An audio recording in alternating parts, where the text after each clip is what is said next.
As you can see from here, there are two sets of 6000C. Our 6000C is called bidirectional regenerative DC power supply. It can work as a battery simulator.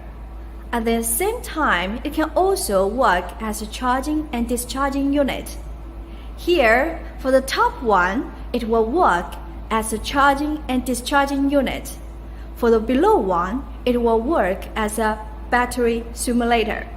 Now we will go to the parameter settings of the battery emulator. Press Shift and I set. Go to the battery emulator part.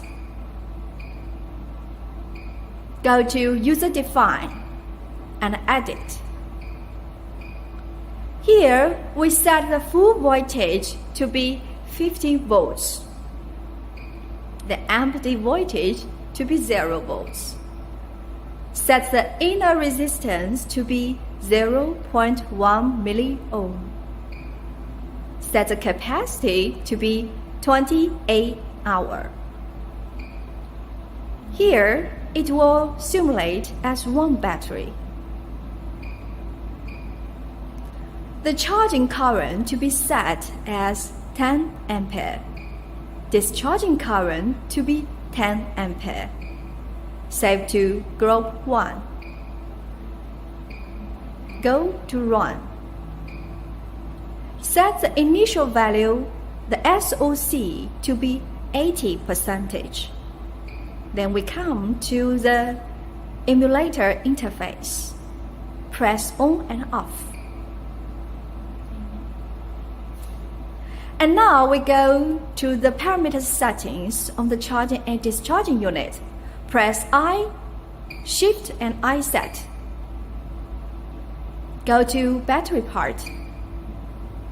Go to Edit. Here we will take an example of discharge. Set the discharge voltage to be 20 volts. Please notice that this voltage should be lower than the emulator's voltage. Set the discharge current to be 9 ampere. Here, because it's sinking current, you can see it's minus 9 ampere. Set the discharging time to be 500 seconds.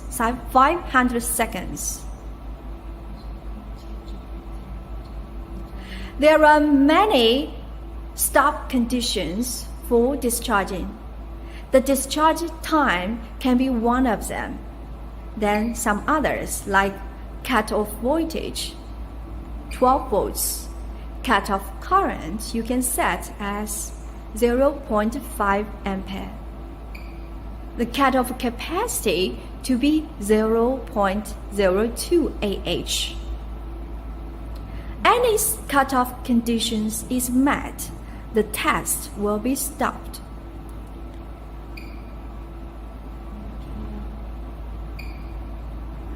And please notice that the sense terminals should be correctly connected.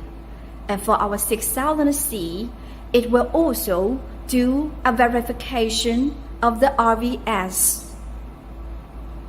Here we run RVS test, pass. Then we here come to the running pass status. Here we set the capacity of 0.02 Ah as the cutoff capacity according to our settings. So you can see when this is met, stopped, the test has been stopped.